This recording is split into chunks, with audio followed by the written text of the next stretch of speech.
Saudara-saudari, selamat pagi. Hari ini 9 Jun 2024, kita memasuki minggu biasa ke-10.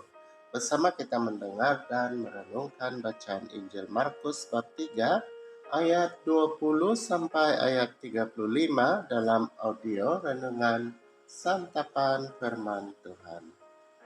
Inilah Injil suci menurut Markus.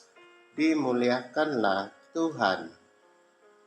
Kemudian Yesus masuk ke sebuah rumah, maka datanglah orang banyak berkerumun pula, sehingga makan pun mereka tidak dapat.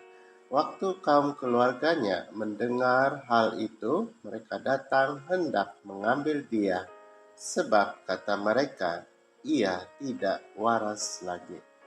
Dan ahli-ahli Taurat yang datang dari Yerusalem berkata, ia kerasukan Beelzebul, dan dengan penghulu setan ia mengusir setan. Yesus memanggil mereka, lalu berkata kepada mereka dalam perumpamaan, bagaimana iblis dapat mengusir iblis?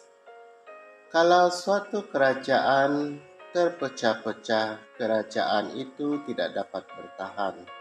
Dan jika suatu rumah tangga terpecah-pecah, rumah tangga itu tidak dapat bertahan. Demikianlah juga kalau iblis berontak melawan dirinya sendiri, dan kalau ia terbagi-bagi, ia tidak dapat bertahan, melainkan sudahlah tiba kesudahannya. Tetapi tidak seorang pun dapat memasuki rumah seorang yang kuat untuk merampas harta bendanya apabila tidak diikatnya dahulu orang kuat itu. Sesudah itu, barulah dapat ia merampok rumah itu. Aku berkata kepadamu, sesungguhnya semua dosa dan hujat anak-anak manusia akan diampuni. Ya, semua hujat yang mereka ucapkan.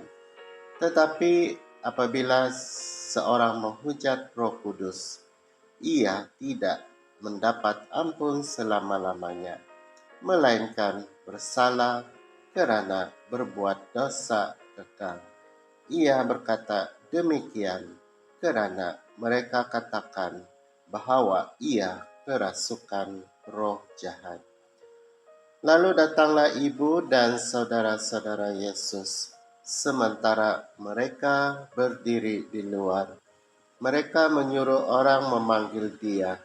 Ada orang banyak duduk mengelilingi dia.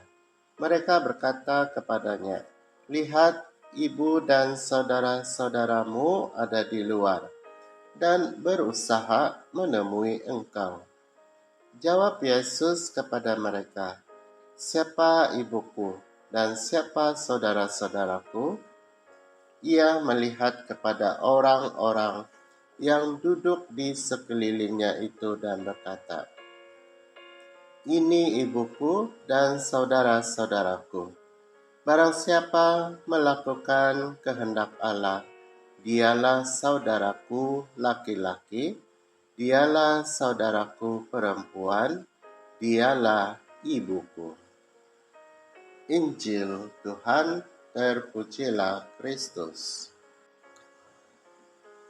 Saudara-saudari yang terkasih, Injil hari ini menampilkan kepada kita bahwa begitu banyak mujizat dan karya yang Yesus lakukan. Namun, ramai orang tidak serta-merta menerima apa yang Yesus lakukan. Karena itu, mereka beranggapan bahwa Yesus kerasukan roh jahat. Tuhan mengingatkan kembali kepada kita untuk mengerti dan memahami seluruh perbuatan dan karya yang Yesus lakukan menurut Injil dan juga Yesus lakukan dalam kehidupan kita sehari-hari, agar kita mampu mengalami dan merasainya. Jika kita memiliki iman yang sesungguhnya, dan iman itu akan bertumbuh jika kita rendah hati dan menyerahkan diri kita sepenuhnya dipakai oleh Tuhan. Marilah saudara-saudari memupuk iman, harapan, dan cinta kita untuk semakin bertumbuh menjadi matang dan dewasa. Amin.